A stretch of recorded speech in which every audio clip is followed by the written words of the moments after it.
Okay, this is how we're going to make the axle for the dragster. We're going to go to File, New.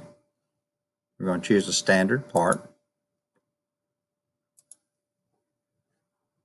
Start a 2D sketch, XY plane. We're going to get the circle tool, make a circle from the center, and we're going to make it 0.125 or 1/8 of an inch.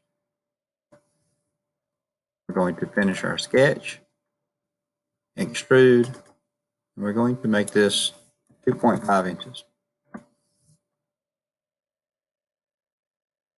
Okay, go to File, Save As. We're going to call this the axle.